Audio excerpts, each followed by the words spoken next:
Great information. Please stay tuned, family. Fishing Hooky bringing you another great video. Stay tuned.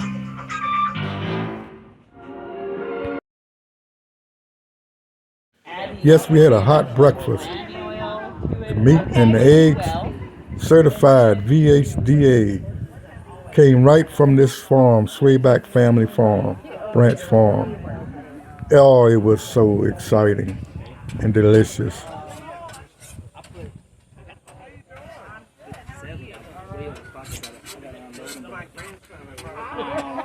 It's by animal unit and groups or whatever. My cows are not. Mom cooking on the grill, So I can run more. flipping it, So fresh eggs. like this area right here, I will leave them on this side for maybe a day and a half, and I go by how much grass they eat, and then I move them. So there's no set duration. That looks good. Evidence of me eating, huh? That looks good. Well, you can like them. Some greases right there. Lard. Oh, I didn't know what that was. Yeah, everything. That homemade rendered lard. Okay. Oh, is it? Yeah. Ooh, look at y'all. I think I left one. It's on a piece of milk. Don't nothing go to waste. Lard, fat back, prime rib. 2 or 3 minutes. I went to the bathroom. Put my plate down. Okay.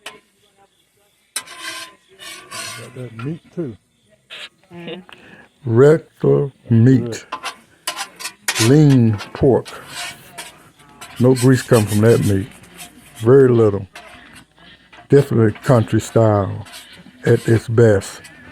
I live right across the highway from it.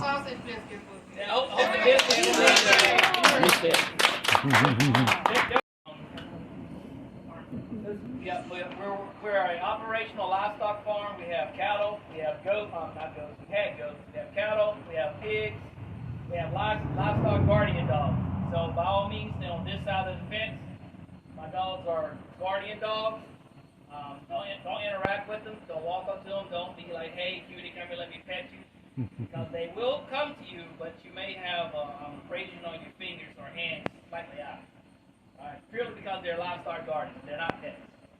They listen to me and my wife, but they won't know you. And they have an excellent sense of knowing who they're used to versus a stranger. So just be aware of that. Everything out front here, walk around, take a look at it, put your hands on it, ask us questions.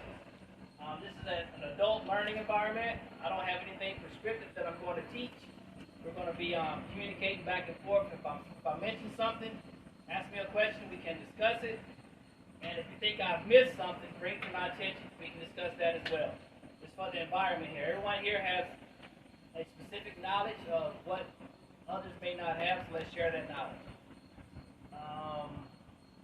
Yes, like I said, everything on this side of the fence, you can walk up to it, touch it. We have a live demonstration hive back there. I started that hive in June, so it's fairly young.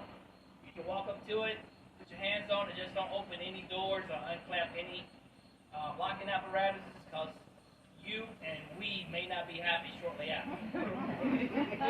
They will run us out of here because they've been locked up since last night. That's right. Thank you. And because I have cattle, I have a number of acreage.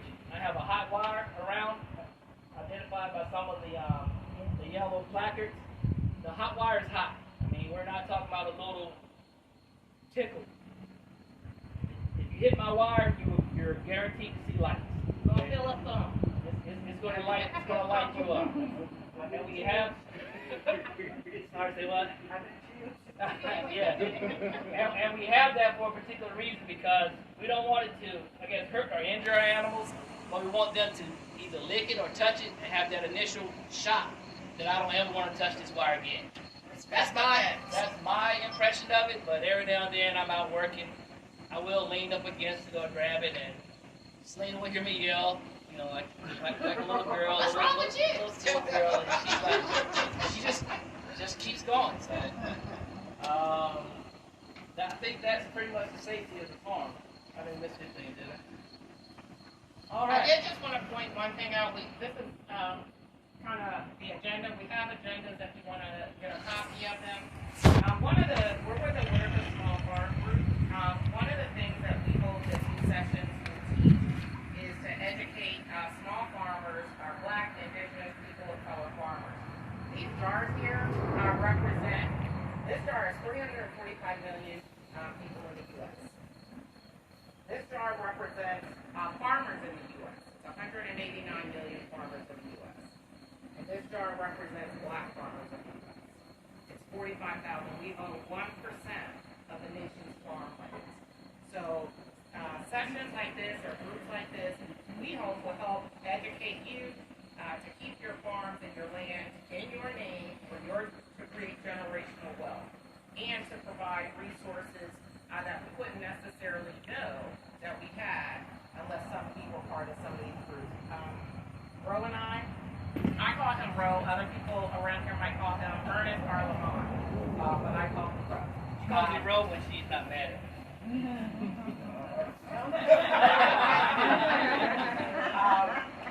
When you know those sayings, I apologize for what I said when we were moving the cows, moving the tractor, moving the hay. I can think about a lot of things. But no, we've gained a lot of knowledge from these groups. We've gained a lot of resources from these groups, and we hope that you can get some of this information as well to help sustain you and your family. All right, good job with that. I also wanted to point out, while we were talking so fast, I lost my train of thought. Oh, is the fan too loud for you guys, or is it providing enough breeze to keep everybody comfortable? Okay. All right, good deal. So, with that said, we'll jump right into our agenda. And again, like I said, this is an open forum. Ask questions, we'll discuss, and go from there. This is our first year keeping bees. We started in April 6th with our first nuke purchase. A nuke purchase is pretty much that observation hive without the top. That's the equivalent of a nuke. It's 5 frames in a box, you get it, and it gets you started on your bee journey. What we like about the nukes is because you can buy a package of bees, which is about 3,000 bees in a package with a queen. However, the bees have already started their work. They started building comb. They started building brood. They started building, getting honey. So it kind of gives you a jump start on your bee journey. And when we picked up our nukes, now we have 2 of them. I'm driving down, 48, and somebody's little Yorkie. Your lower half voice. I don't normally need a microphone. And someone's Yorkie decided to run out in the middle of the road, so I slam on my brakes, and my bees go tumbling. So I got a car full of bees flying around.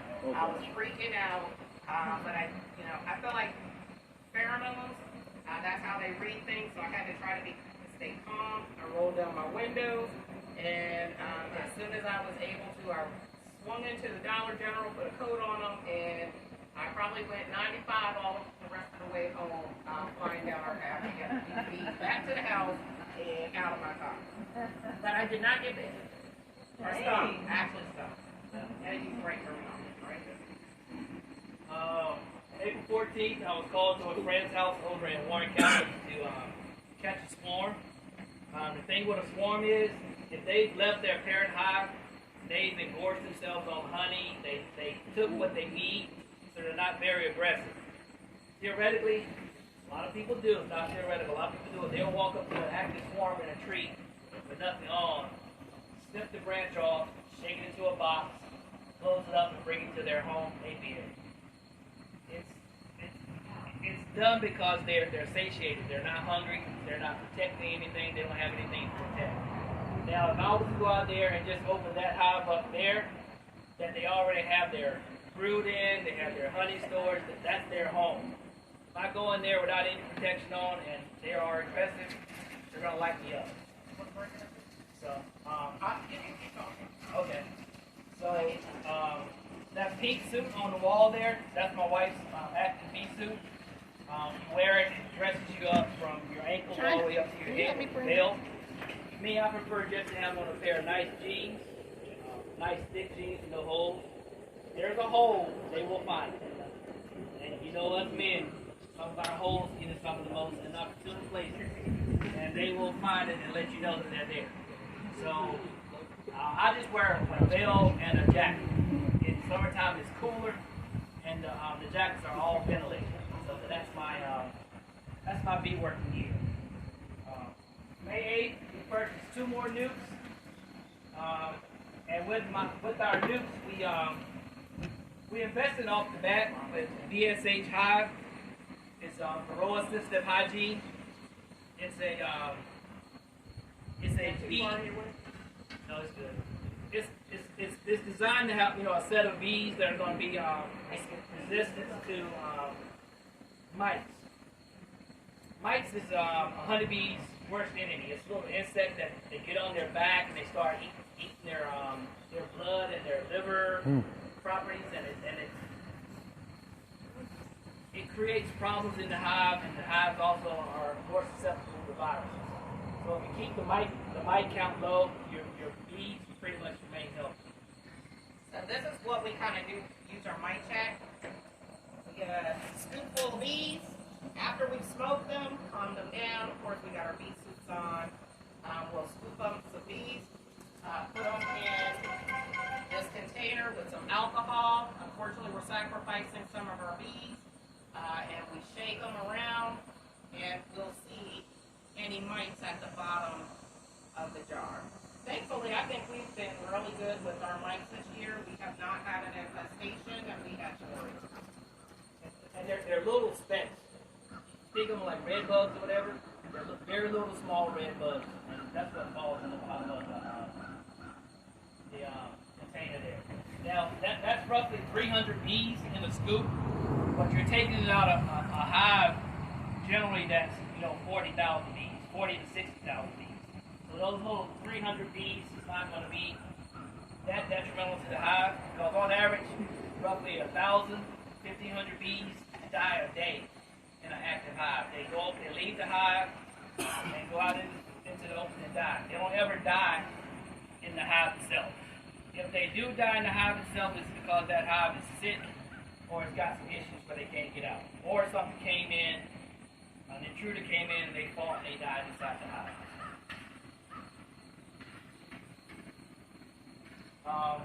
Swarms. Oh yeah, I went over that.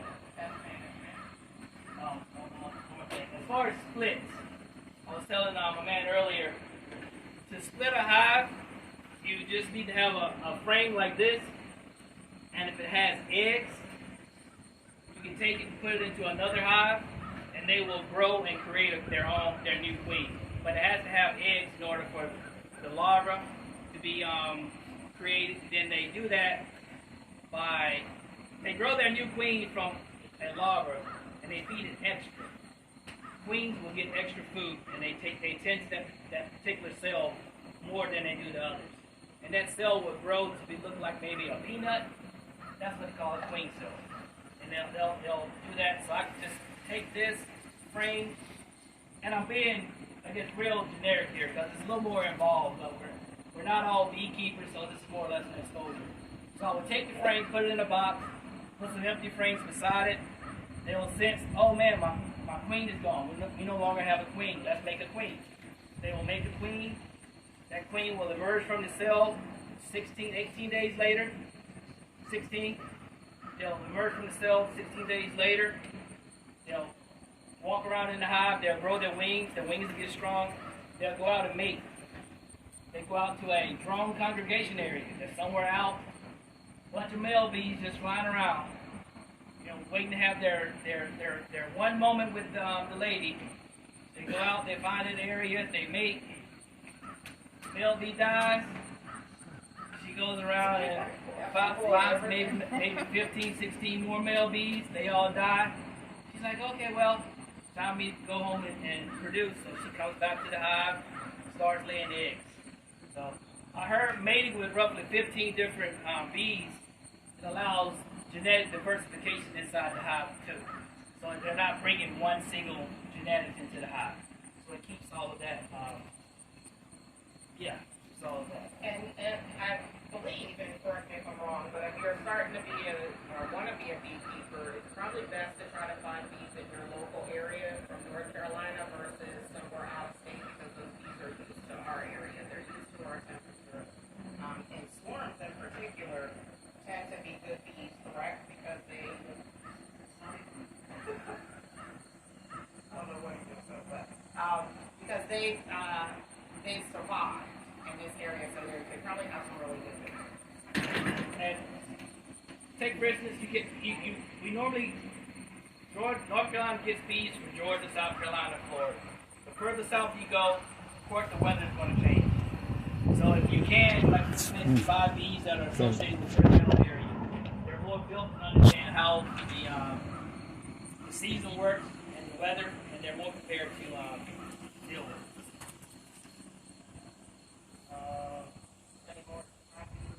Now I wanted to have a green drone frame over here to show you.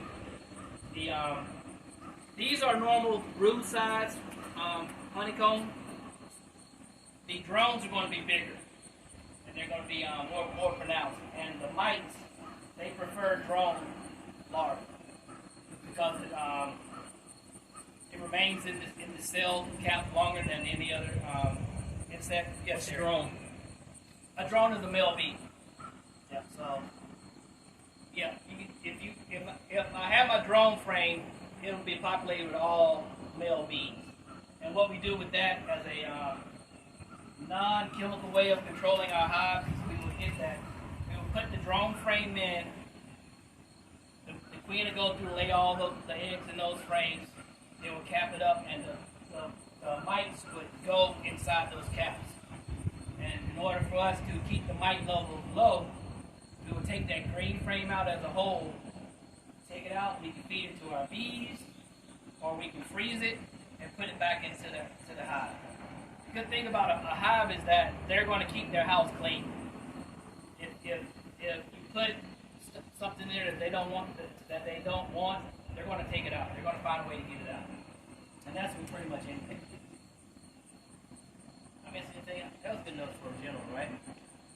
And forgive me if I'm talking too fast. I mean, I can talk about this all day. Got a couple beekeepers in here who can do it with me. And yes, China.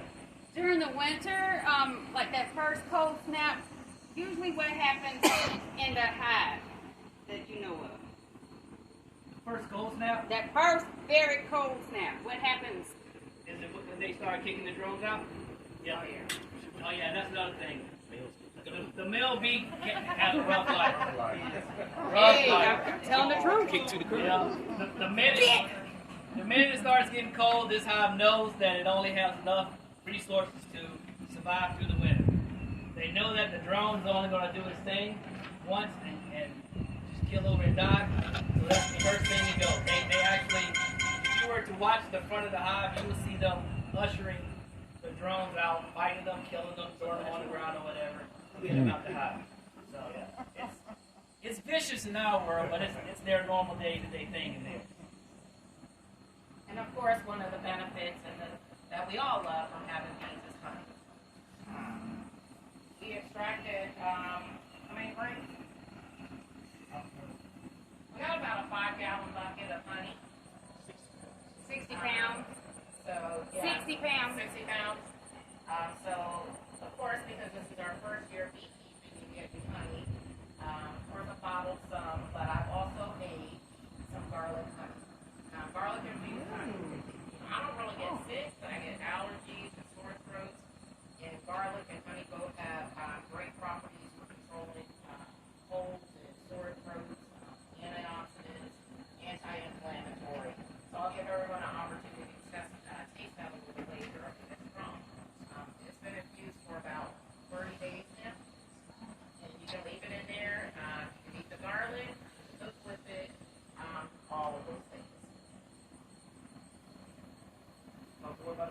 And then this is a representation of one of our hives. I haven't painted it yet. I wanted it to be a demo hive, but he's going to use it for his queen, so it might get painted. Bees have a hard time seeing red, so I'm probably going to try to stay like a whole. So this is the, look at that. So this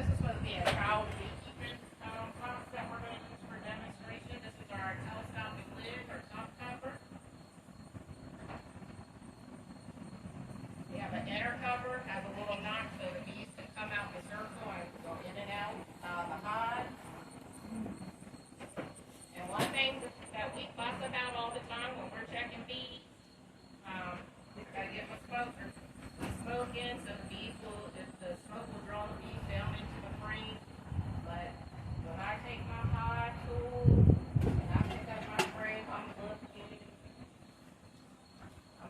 Hurry up, the bees are gonna get angry. We gotta get in here and get out. So, this is of course, every time I'm like, thank you.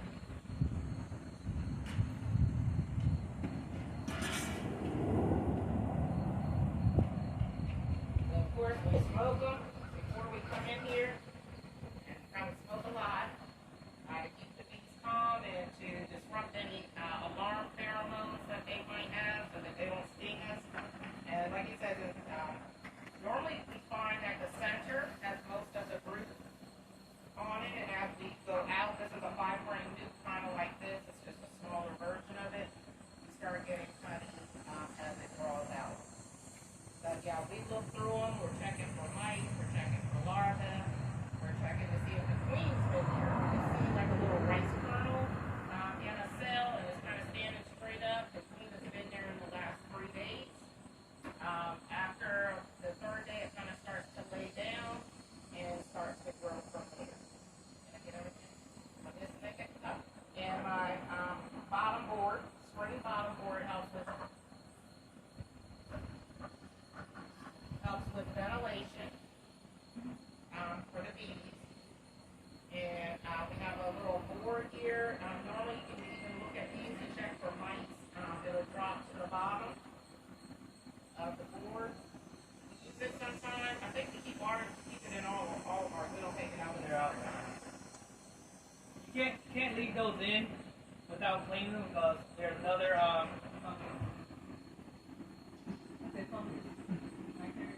sort of, but the bees clean the fungus out. So what they do is there's another pest which is a wax moth and a hive bee. And with that being in there, they love wax that's been used or had brewed in it. So I've noticed that if the wax gets between the mesh grate and the bottom board, the wax balls will develop because there's no bees in there to keep them out. So you go through and wipe your board off weekly or just take it out. I just left mine out this summer because it's so much to deal with. And, but yeah, there's also,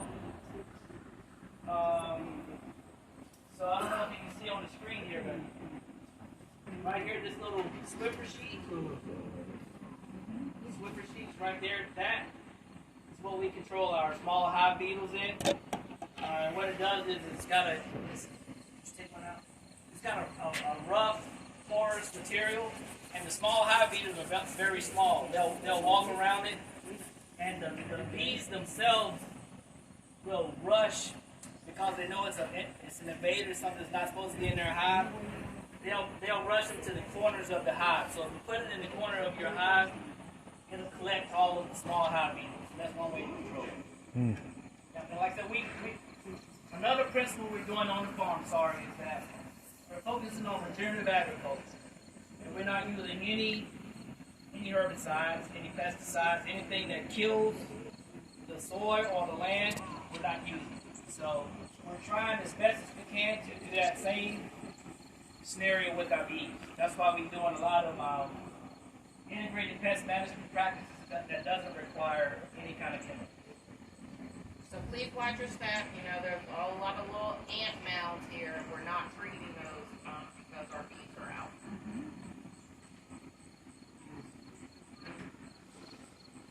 So that's that. And